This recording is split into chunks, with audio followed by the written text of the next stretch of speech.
Gracon is with us this morning. He has been on this program any number of times over the years. He's president of Brian Gracon and Associates.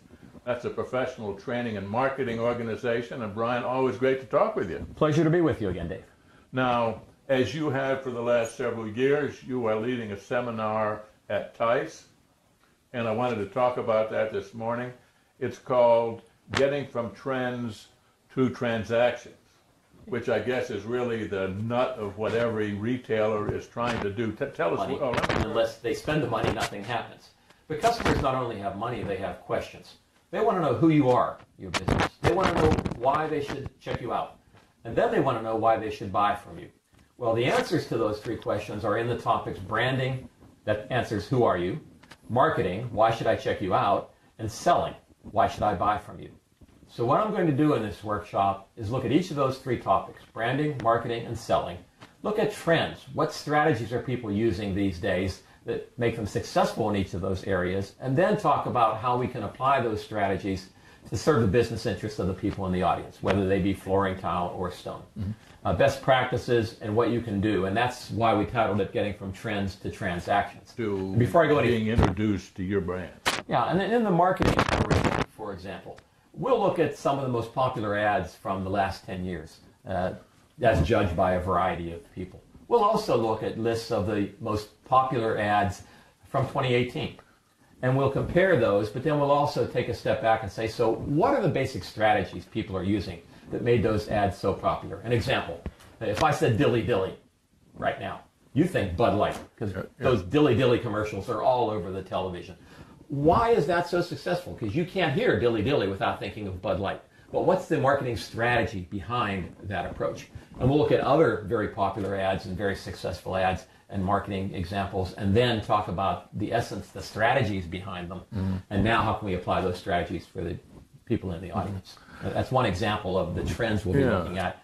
Best practices, successful strategies, and their use by our businesses. Do you think most retailers think about their brand, and that they consciously build a brand that is theirs? I think they build a brand, but it may be a limited definition of what a brand is. If you think your brand is your logo and your color scheme and the visual imagery, that's part of your brand. That's the communication of your brand. But if you go to a higher plane, brand is really a promise to the consumer. It's the total experience that you and your business have with consumers.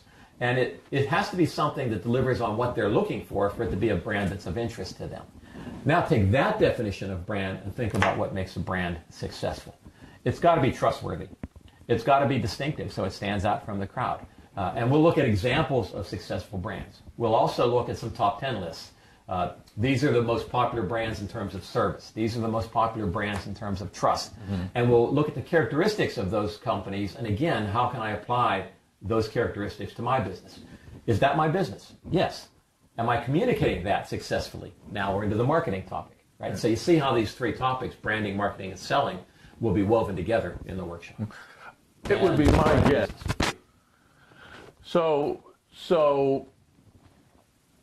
a retailer is going to attend your seminar, and I think it's going to open their eyes to things perhaps they don't think about every day. How do these trends that you're going to talk about in the seminar, how do they actually affect the consumer and what the consumer does? That's the selling part of the discussion. So we'll look at research I've done into companies that are defying the retail apocalypse. You know, you've heard about Sears and Toys R Us and Kmart, Radio Shack, and oh, the sky's falling, all retail is dying. No, that's not the case. There are many companies that are adding physical retail locations, left and right. And we'll look at the difference between those companies and the ones that are out of business. And that translates into how they're marketing their goods and services, the successful companies, but also the fact they're aiming at what people really want and need in terms of their buying habits. So the research will help us identify three critical buying habits that consumers have these days. And then we'll talk in some tactical detail about how you market and sell and staff your business so that you leverage those buying habits for more transactions, more sales. And shopping experience, a popular buzzword at this point in time, and that's what separates the wheat from the chaff in terms of retailers that are adding stores and retailers that are closing stores. That's certainly part of it. And you have to make your experience entertaining these days. That's one of the key messages from my research. If not, people are going to go somewhere else to have fun. And then related to that, very related to that, is staffing and training and coaching.